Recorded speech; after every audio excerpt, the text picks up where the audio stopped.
À 29 ans, Kenji Girac n'est plus seulement ce jeune prodige révélé au grand public par une voix solaire et une guitare libre. Derrière les projecteurs, derrière les refrains entraînants que tout le monde fredonne, une autre histoire s'est écrite, longtemps restée dans l'ombre. Une histoire faite de silence, de regards esquivés, de choix difficiles et surtout d'un secret soigneusement gardé. Pourquoi, alors qu'il partage tant avec son public, Kenji a-t-il toujours protégé cette partie de sa vie? Qu'est-ce qui l'a poussé à construire une relation loin des caméras, à l'abri des rumeurs et des réseaux sociaux? À 29 ans, l'artiste sent qu'il est temps de lever le voile. Mais ce qu'il révèle aujourd'hui n'est pas seulement un nom ou un visage. C'est un chemin intime, jalonné de doutes, de peurs et d'un amour qu'il a fallu défendre. Dans cette vidéo, nous allons remonter le fil de ces années discrètes, comprendre les raisons de ce choix de l'ombre et décrypter les signes que beaucoup n'avaient même pas su voir. Était-ce une stratégie pour protéger l'être aimé? Ou une nécessité pour préserver son équilibre face à une célébrité parfois écrasante? Les paroles de certaines chansons prennent soudain un tout autre sens. Et si, depuis le début, Kenji nous parlait déjà de cette relation sans jamais la nommer? Restez avec nous, car cette révélation change la manière dont on regarde l'artiste, mais aussi l'homme. Derrière le sourire et l'énergie scénique se cache une vérité plus profonde, plus touchante, une confidence attendue mais jamais annoncée. Êtes-vous prêt à découvrir ce que Kenji Girac a enfin décidé de partager? Lorsque Kenji Girac accepte enfin de parler, ce n'est ni lors d'un coup médiatique, ni dans un élan de provocation. La révélation se fait progressivement, presque à voix basse, comme s'il fallait d'abord apprivoiser les mots. Nous sommes au début de l'année où il vient de fêter ses 29 ans. Entre deux dates de tournée, loin de l'agitation parisienne, l'artiste laisse entendre qu'une part essentielle de sa vie a toujours échappé aux projecteurs. Cette fois, il ne s'agit plus d'éluder. Pour comprendre cette relation longtemps restée secrète, il faut remonter plusieurs années en arrière. À l'été 2019, Kenji est déjà une figure incontournable de la scène française. On le voit sur scène à Bercy, puis dans les festivals du Sud, de Nîmes à Argelès-sur-Mer. Pourtant, à cette période, certains proches remarquent un changement subtil. Il quitte plutôt les soirées d'après-concert, évite les longues nuits entouré d'amis, disparaît parfois sans explication claire. À l'époque, on parle de fatigue, de besoin de se recentrer. En réalité, une présence discrète commence à compter plus que tout. Cette relation naît loin des grandes villes, dans un cadre presque banal, à des centaines de kilomètres des flashs. Selon plusieurs témoignages concordants, c'est lors d'un séjour dans le sud-ouest, non loin de sa région natale, que Kenji fait une rencontre décisive. Rien de spectaculaire, pas de tapis rouge, pas de soirée mondaine, juste des moments simples, répétés, qui s'installent doucement dans son quotidien. Très vite, l'artiste comprend que cette histoire ne ressemble pas aux précédentes. Elle demande protection, patience et surtout silence. Pendant longtemps, ce silence est total. Kenji continue d'accorder des interviews, de parler de musique, de projets, parfois de son rapport à la famille, mais jamais de cette relation. Pourtant, avec le recul, certains indices apparaissent clairement. Dans ses chansons sorties entre 2020 et 2022, les textes deviennent plus introspectifs. Les mots évoquent l'attente, la peur de perdre, la volonté de préserver quelque chose de fragile. Sur scène, à Lyon comme à Bruxelles, il lui arrive de dédier un morceau à quelqu'un qui se reconnaîtra, sans jamais en dire plus. À l'époque, ces phrases passent inaperçues. Le choix de garder cette histoire à l'abri n'est pas anodin. Kenji l'expliquera plus tard. La notoriété transforme chaque geste en interprétation, chaque sourire en rumeur. Après avoir observé autour de lui des relations brisées par la pression médiatique, il refuse de voir la sienne subir le même sort. Il préfère les trajets anonymes, les rendez-vous dans des lieux discrets, parfois même à l'étranger. À Barcelone ou à Lisbonne, loin de la presse française, il goûte à une normalité rare. Avec le temps, cette relation influence profondément son équilibre. En 2021, lors de l'enregistrement d'un nouvel album en région parisienne, les membres de son équipe notent une sérénité inhabituelle. Moins d'impulsivité, plus de réflexion. Kenji parle d'avenir, de stabilité, de racines. Pourtant, dès qu'une question touche à sa vie sentimentale, il esquive avec le sourire. Ce contraste intrigue, mais personne n'ose insister. Ce n'est qu'à l'approche de ses 29 ans que quelque chose change. Le poids du secret devient plus lourd que la peur de parler. Lors d'une discussion hors micro, il confie à des proches qu'il ne veut plus vivre dans la dissimulation permanente. Non pas pour s'exposer, mais pour être en accord avec lui-même. La relation, désormais solide, a traversé les absences, les tournées interminables, les moments de doute. Elle mérite d'exister au grand jour, au moins en partie. Les révélations qui suivent ne sont jamais frontales. Kenji ne donne pas immédiatement tous les détails. Il évoque d'abord la durée, les années partagées, la confiance construite pas à pas. Puis il reconnaît que certaines chansons étaient des messages codés, destinés à une seule personne. Les fans, en réécoutant ces titres, découvrent soudain des paroles chargées d'un sens nouveau. Des phrases qui parlaient de secrets, de patience, de promesses silencieuses. À travers cette mise à nu progressive, c'est aussi une autre facette de l'artiste qui apparaît, celle d'un homme conscient de ses fragilités, soucieux de protéger ce qu'il aime. À 29 ans, Kenji ne cherche plus seulement à séduire un public, mais à raconter une vérité intime, même si elle reste partiellement voilée. Et tandis que les médias commencent à reconstituer le puzzle, chaque détail supplémentaire soulève de nouvelles questions, laissant entrevoir une histoire bien plus profonde que ce que l'on imaginait jusque-là. Pour saisir pleinement l'homme qui est devenu Kenji Girac à 29 ans, il faut revenir à l'instant précis où sa vie bascule, bien avant les tournées triomphales et les secrets soigneusement protégés. Le tournant se produit au printemps 2014, dans un décor que des millions de Français connaissent par cœur. Un plateau de télévision, des fauteuils rouges, une guitare posée contre lui, comme une évidence. Ce soir-là, Kenji n'est encore qu'un jeune homme discret, issu d'un milieu modeste, sans plan de carrière clairement tracé. Lors de son audition à l'aveugle dans The Voice, enregistrée à Paris, il interprète une version flamenca de Bella. Dès les premières secondes, quelque chose se passe. Les coachs se retournent, presque instantanément. Mais ce qui frappe le plus, au-delà de la performance vocale, c'est l'authenticité brute qui se dégage de lui. À cet instant précis, sans le savoir, Kenji entre dans une autre dimension. Les réseaux sociaux s'enflamment dès la diffusion, et son prénom commence à circuler bien au-delà du cercle des téléspectateurs fidèles de l'émission. Les semaines suivantes confirment cette impression initiale. Chaque passage sur scène renforce son aura. Il ne joue pas un rôle, il est lui-même, guitare en bandoulière, sourire timide, regard parfois fuyant. En coulisses, certains membres de la production racontent aujourd'hui qu'il semblait presque surpris par l'enthousiasme qu'il suscitait. Il restait à l'écart, appelait souvent sa famille après les répétitions, comme pour se raccrocher à un monde resté intact. Ce détail, anodin à l'époque, apparaît aujourd'hui comme un premier signe de ce besoin constant d'ancrage et de protection. La victoire finale, annoncée en direct lors de la finale de The Voice en mai 2014, marque un point de non-retour. Kenji a à peine 17 ans. En quelques minutes, il passe de l'anonymat à une notoriété nationale. Les plateaux télé se succèdent, les interviews aussi. Pourtant, ceux qui l'accompagnent à ce moment-là décrivent un jeune artiste presque dépassé par la vitesse des événements. Il écoute beaucoup, parle peu, observe tout. Cette réserve, souvent interprétée comme de la timidité, cache déjà une stratégie instinctive. Ne pas tout donner, ne pas tout montrer. L'été 2014 est celui de l'explosion. Son premier album, enregistré en urgence entre Paris et la région parisienne, sort à l'automne et rencontre un succès fulgurant. Les chiffres s'envolent, les disques s'écoulent par centaines de milliers. Kenji se retrouve en tête des ventes, invité sur les plus grandes scènes, des plateaux de télévision aux festivals en plein air. À Marseille, à Toulouse, puis à Paris, le public reprend ses chansons en chœur. Pourtant, derrière cette euphorie collective, il garde une routine étonnamment simple. Mêmes proches, mêmes repères, mêmes habitudes. Avec le recul, certains signes prennent aujourd'hui une autre dimension. Dès cette période, Kenji refuse systématiquement d'exposer sa vie privée.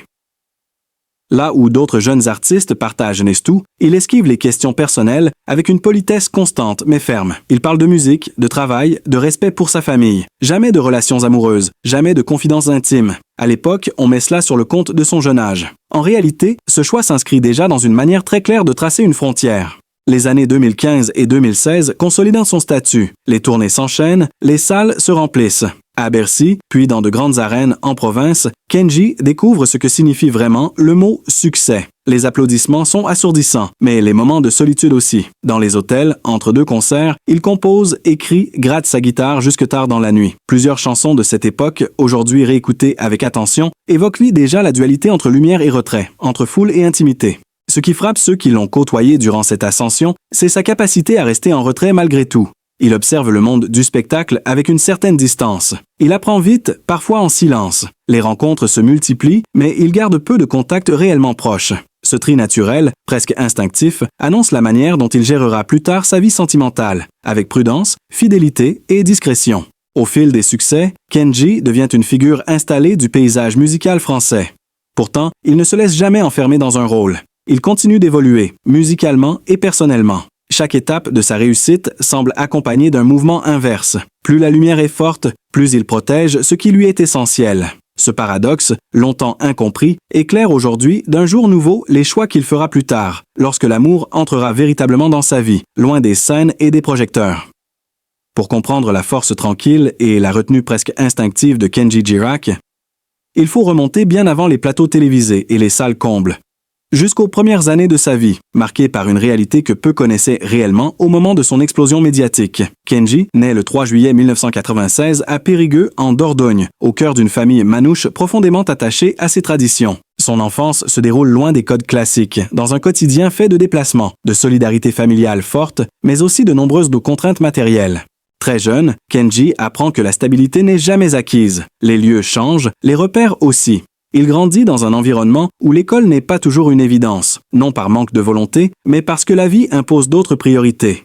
Aider la famille, participer aux tâches quotidiennes, s'adapter en permanence. Cette enfance nomade forge très tôt son caractère. Il observe plus qu'il ne parle, écoute attentivement les adultes, capte les émotions sans toujours les verbaliser. Ce silence, que beaucoup prendront plus tard pour de la timidité, est déjà une forme de protection. La musique entre dans sa vie presque naturellement. Dans la famille, on chante, on joue de la guitare, on transmet les morceaux de génération en génération. Kenji reçoit sa première guitare alors qu'il est encore enfant. Elle devient rapidement son refuge. Lorsqu'il joue, le monde extérieur disparaît. Il répète des heures entières, parfois seul, parfois entouré de proches. Dans ces moments-là, il ne cherche pas la performance, mais l'apaisement. Avec le recul, plusieurs membres de sa famille raconteront que la musique était déjà pour lui une manière de canaliser une enfance parfois rude, faite de regards méfiants de l'extérieur et de difficultés à trouver sa place. Les années passent, et Kenji grandit avec cette double réalité. Une grande liberté d'un côté, mais aussi une précarité constante de l'autre. Il n'est pas rare que la famille doive composer avec le manque, l'incertitude du lendemain. Pourtant, ces difficultés ne sont jamais mises en avant. On apprend à se serrer les coudes, à avancer sans se plaindre. Ce rapport au silence, à la discrétion face aux épreuves, devient une seconde nature chez lui. Bien plus tard, lorsqu'il choisira de taire une partie de sa vie sentimentale, ce réflexe trouvera ses racines dans ces années-là. À l'adolescence, Kenji commence à travailler très tôt. Il aide son père dans des activités manuelles, notamment dans l'élagage. Le travail est dur, physique, parfois dangereux, mais il lui apporte aussi une certaine fierté, celle de contribuer, de ne pas dépendre uniquement des autres. À la fin des journées, la guitare reprend sa place. Il joue pour les proches, pour les amis, sans imaginer que ces moments simples puissent un jour le mener sur les plus grandes scènes. C'est à cette époque que certains signes, longtemps ignorés, apparaissent. Kenji parle peu de ses rêves, mais il en a. Il regarde des émissions musicales à la télévision lorsqu'il en a l'occasion, observe les artistes avec admiration, sans jamais dire à voix haute qu'il aimerait être à leur place.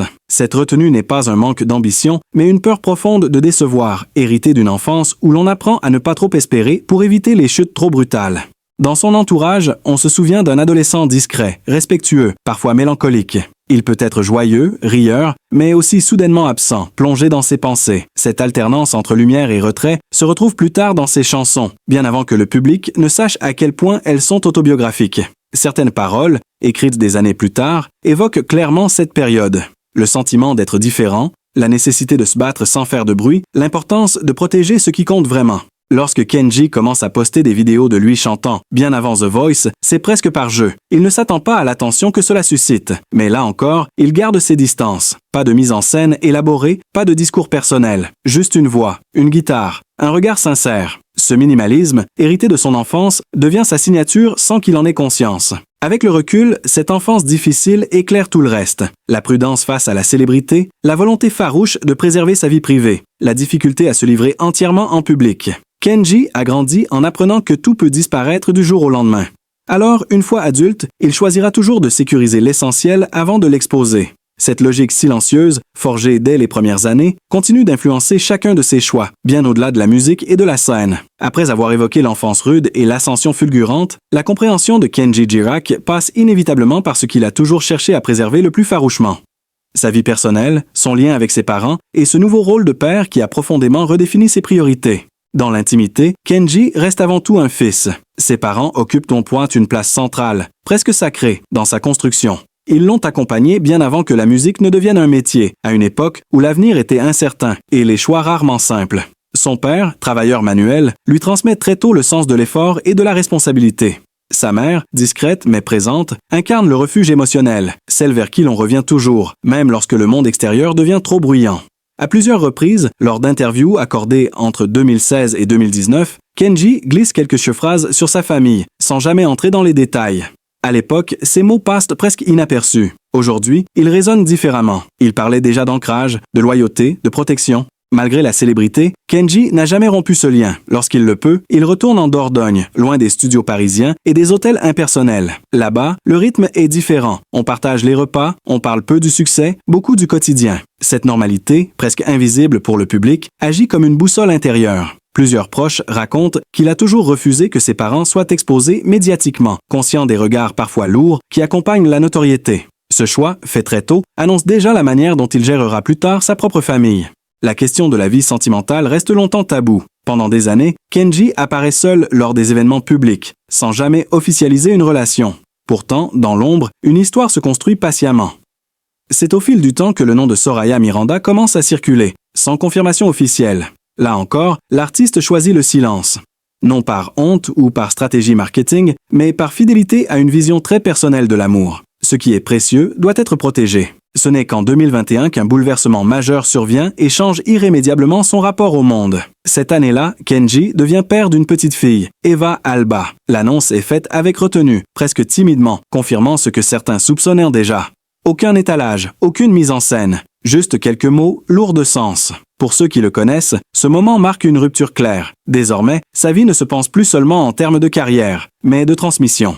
La naissance de sa fille agit comme un révélateur. Dans les mois qui suivent, ses proches remarquent un changement subtil mais profond. Kenji parle différemment de l'avenir, de la fatigue aussi, mais d'une fatigue heureuse, assumée. Il adapte son emploi du temps, refuse certaines apparitions, privilégie les moments en famille. Lorsqu'il évoque la paternité, c'est toujours avec une émotion contenue, comme s'il cherchait les mots justes pour ne pas trahir l'intimité de ce lien naissant. Avec le recul, certains détails prennent une valeur nouvelle. Des absences remarquées lors de certains événements en 2021 et 2022, expliquées à l'époque par le besoin de repos, correspondent en réalité à des choix familiaux. Kenji est présent au quotidien, loin des projecteurs. Il découvre un rôle exigeant, parfois déstabilisant, mais profondément structurant. Cette expérience réveille en lui tout ce que son enfance lui a appris. L'importance de la protection, du cadre, du silence aussi. Ses parents, devenus grands-parents, jouent un rôle clé dans cet équilibre. Ils transmettent à leur tour des valeurs, des gestes simples, une manière d'être au monde. Kenji observe, apprend et ajuste sa propre posture. Lui qui a grandi dans une certaine précarité, souhaite offrir à sa fille une stabilité qu'il n'a pas toujours connue, sans pour autant renier ses racines. Ce tiraillement entre héritage et modernité traverse désormais sa vie personnelle autant que son parcours artistique. Dans cette sphère privée, rien n'est jamais totalement figé. Kenji avance avec prudence, conscient que chaque mot peut être repris, interprété, amplifié. Pourtant, il accepte peu à peu de laisser filtrer certaines vérités. Il n'est plus seulement l'artiste souriant découvert à The Voice, mais un homme entouré, un compagnon, un père. Cette évolution se lit entre les lignes de ses déclarations, dans le choix de ses chansons, dans son attitude sur scène. Ainsi, derrière la discrétion soigneusement entretenue, se dessine une vie personnelle dense, structurée autour de la famille au sens le plus large. Les parents, l'enfant, le couple. Une vie qui continue de se construire à l'abri des regards, mais dont certains fragments commencent à apparaître, révélant peu à peu un Kenji Girac plus mature, plus posé, profondément marqué par les liens qu'il a toujours refusé d'exposer trop tôt. Dans le prolongement de cette vie personnelle désormais structurée autour de la famille, la question de la santé de Kenji Girac s'impose naturellement, tant elle a occupé l'espace médiatique ces derniers mois, souvent à travers des informations partielles, parfois contradictoires. Aujourd'hui, ce qui se dessine n'est ni un récit sensationnaliste, ni une mise en scène, mais un chemin de rééquilibrage, lent et volontaire, amorcé après une période de fragilité que l'artiste a choisi d'aborder avec retenue. Au printemps 2024, plusieurs signaux avaient déjà alerté les observateurs attentifs. Lors de certaines apparitions publiques, notamment en marge d'événements musicaux en région parisienne, Kenji apparaît plus réservé, moins expansif que par le passé. Sur scène, l'énergie est toujours là, mais le rythme est différent. Pause plus longue entre les morceaux, échange plus bref avec le public, une attention visible portée à la respiration et à la posture. À l'époque, on évoque la fatigue accumulée par les tournées et les obligations familiales. Avec le recul, ces indices prennent un sens plus profond. C'est dans ce contexte qu'il décide de ralentir. Pas d'arrêt brutal, mais une réorganisation progressive. Certaines dates sont espacées, d'autres reportées. Kenji privilégie des formats plus intimistes, des répétitions acoustiques, loin des grandes configurations scéniques. À Paris, comme lors de séjours dans le sud-ouest, il se recentre sur des routines simples. Sommeil régulier, alimentation plus structurée, moments de calme loin des sollicitations constantes. Ceux qui l'entourent parlent d'une décision mûrement réfléchie, encouragée par ses proches. La santé, chez Kenji, n'est jamais dissociée de l'équilibre émotionnel. Depuis toujours, il fonctionne par cycle d'intensité et de retrait. Or, l'accumulation des responsabilités, artiste, compagnon, père, a rendu nécessaire un ajustement. À l'été 2024, lors de discussions en petit comité, il reconnaît traverser une phase où l'écoute de soi devient prioritaire. Non pas comme un aveu de faiblesse, mais comme une preuve de maturité. Cette démarche, longtemps invisible, se traduit concrètement par un suivi médical régulier et un encadrement attentif, sans jamais entrer dans des détails qu'il souhaite garder privés. Certains proches évoquent aussi un changement dans son rapport à la création. Là où il composait autrefois dans l'urgence, il prend désormais le temps. Les sessions d'enregistrement se font plus espacées, souvent dans des lieux calmes, parfois à l'écart des grands studios parisiens. La guitare reste centrale, mais le silence entre les notes devient tout aussi important. Cette manière de travailler reflète un état d'esprit. Préserver l'énergie, éviter l'épuisement, rester aligné. Dans les mois qui suivent, les apparitions de Kenji sont choisies avec soin. Lorsqu'il se montre, c'est avec une présence plus posée, presque apaisée. Les fans notent mais d'un regard plus profond, une parole plus mesurée. Sur les réseaux, il partage peu, mais lorsqu'il le fait, le ton est clair. Gratitude, simplicité, recentrage sur l'essentiel. Là encore, rien de spectaculaire, mais une cohérence nouvelle. Ce rapport renouvelé à la santé s'inscrit aussi dans sa vie familiale. Les moments passés avec sa fille deviennent un véritable pilier. Il structure ses journées, impose un rythme naturel, loin des excès. Ses parents, très présents, jouent un rôle de soutien discret mais constant. Ensemble, ils recréent un cadre rassurant, fidèle aux valeurs transmises depuis l'enfance. Prendre soin des siens avant tout. Aujourd'hui, Kenji avance avec prudence, conscient que la santé n'est jamais acquise, surtout dans un milieu aussi exigeant que celui du spectacle. Il n'idéalise rien, ne dramatise pas non plus. Il ajuste, observe, apprend. Cette période a laissé des traces, certes, mais elle a surtout renforcé une conviction profonde. La longévité artistique passe par le respect de soi. Ainsi, loin des rumeurs et des interprétations hâtives, l'état de santé actuel de Kenji Girac se lie dans ses choix quotidiens, dans cette volonté assumée de ralentir sans disparaître, de continuer sans se perdre. Une trajectoire faite de vigilance et de lucidité, qui éclaire autrement l'homme derrière l'artiste et prépare silencieusement la suite de son parcours. Dans la continuité de cette période de recentrage et de vigilance, la trajectoire de vie de Kenji Girac apparaît aujourd'hui sous un jour plus lisible, presque plus cohérent qu'elle ne l'a jamais été. Avec le recul, chaque étape semble dialoguer avec la précédente, comme si les choix les plus récents trouvaient leurs racines dans des décisions beaucoup plus anciennes, parfois prises sans en mesurer pleinement la portée. Après l'explosion médiatique des premières années, Kenji comprend très vite que la réussite n'est pas un état stable, mais un mouvement permanent. À partir de 2017, alors qu'il est déjà solidement installé dans le paysage musical français, il commence à modifier sa relation au temps. Les tournées restent nombreuses, mais il refuse progressivement l'emballement. Là où certains multiplient les projets pour rester visibles, il choisit de s'absenter ponctuellement, de disparaître entre deux albums. Ce rythme, parfois critiqué par les observateurs, est en réalité une manière de reprendre la main sur son propre parcours. Les lieux jouent un rôle clé dans cette construction. Paris reste incontournable pour le travail, les enregistrements, les rencontres professionnelles. Mais Kenji s'y attarde rarement plus que nécessaire. Il privilégie des allers-retours vers le sud-ouest, vers des espaces où l'anonymat est possible. Ces déplacements, longtemps perçus comme de simples parenthèses, apparaissent aujourd'hui comme des respirations vitales. Ils lui permettent de rester connecté à une réalité simple, loin des attentes constantes liées à son statut. Sur le plan artistique, cette période est marquée par une évolution discrète mais profonde. Les thèmes abordés dans ses chansons se transforment. L'insouciance des débuts laisse place à des textes plus nuancés, parfois mélancoliques, souvent traversés par la notion de responsabilité. Il n'est plus seulement question de séduction ou de liberté, mais de choix, de conséquences, de fidélité à soi-même. Certains morceaux, passés presque inaperçus à leur sortie,